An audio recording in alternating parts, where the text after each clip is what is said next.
हरिओम. प्रवचन क्रमांक 52. कर्मयोग. अध्याय 3. ओवी 272 ते 276. संपूर्ण भावार्थ दीपिका. योगदास श्री जयगणेश जोशी यांनी केलेले निरूपण. भावार्थ दीपिका ओवी क्रमांक 272. ते गुरु शिष्याची गोठी, पदपिंडाची गाठी, तेथ स्थिर राहोनी नुठी, कवणे काळी.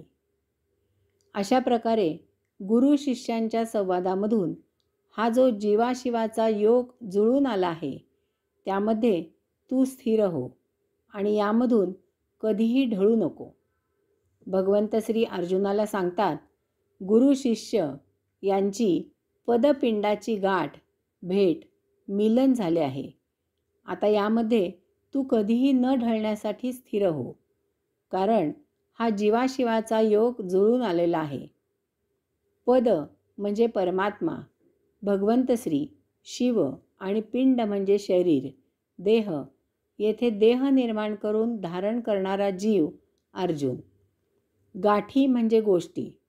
भगवंत श्री श्रीकृष्ण आणि अर्जुन यांच्या मिलनाने, एकत्र येण्याने, अर्जुनाने याप्रमाणे आचरण केल्याने कोणत्या गोष्टी घडतील ते येथे सांगितले आहे.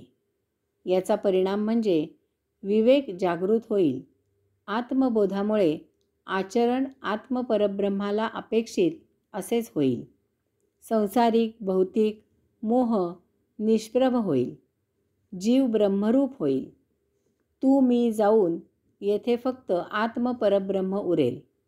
यायोगे ओम तत्सत्वम असी या महावाक्याची अनुभूती प्राप्त होईल.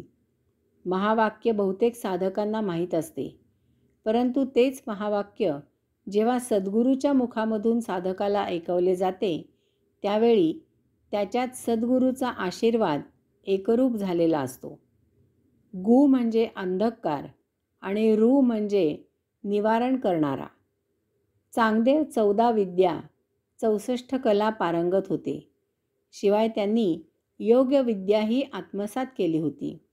यामुळे त्यांना फक्त 65 ओव्यांमध्ये उपदेश करून भागले. परंतु तरीही जेव्हा चांगदेवांना गुरु माऊली मुक्ता आईच्या मुखामधून बोधवाक्य सांगितले गेले तेव्हा त्यांना पूर्णत्व आले.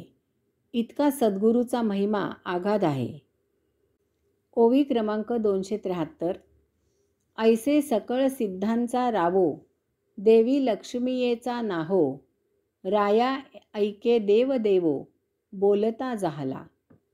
संजय म्हणतो, राजा धृतराष्ट्रा ऐक.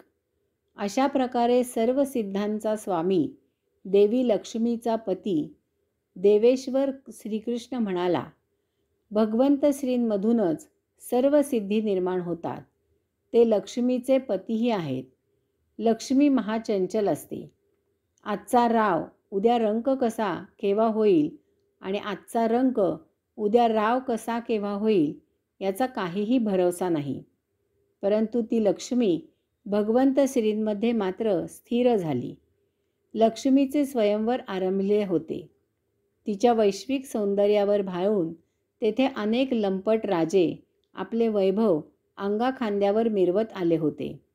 लक्ष्मीने सर्वांवर एकदा नजर फिरवली. तिला त्यांच्या डोळ्यात फक्त कामविकार आढळला.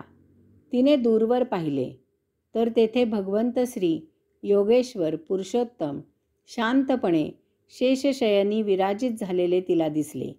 लक्ष्मी त्वरित तेथे गेली आणि ती भगवंत श्रींमध्ये स्थिर झाली.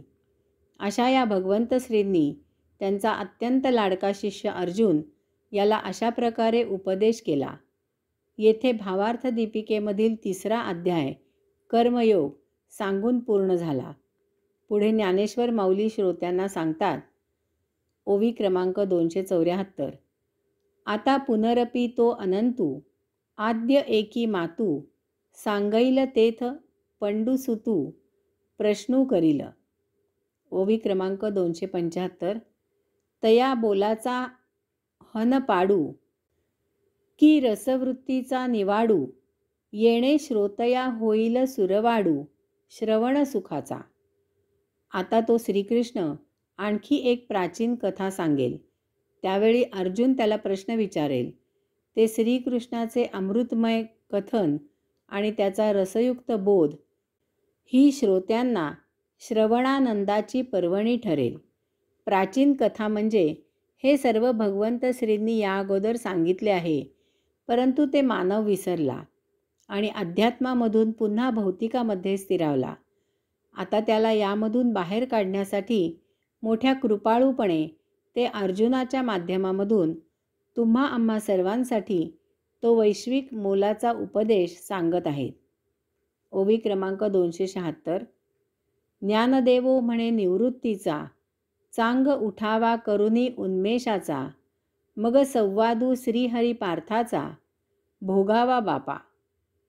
श्री निवृत्तीनाथांचे शिष्य श्री ज्ञानदेव सांगतात, श्रोते हो, आता बुद्धी जागृत ठेवून बाबांनो, श्रीकृष्ण आणि अर्जुन यांच्यामधील संवादाचा आनंद घ्या. माऊली सांगतात, मी प्रवृत्तीचा नाही, निवृत्तीचा आहे. येथे माझे काही नाही, सर्व काही निवृत्तीनाथांची कृपा आहे.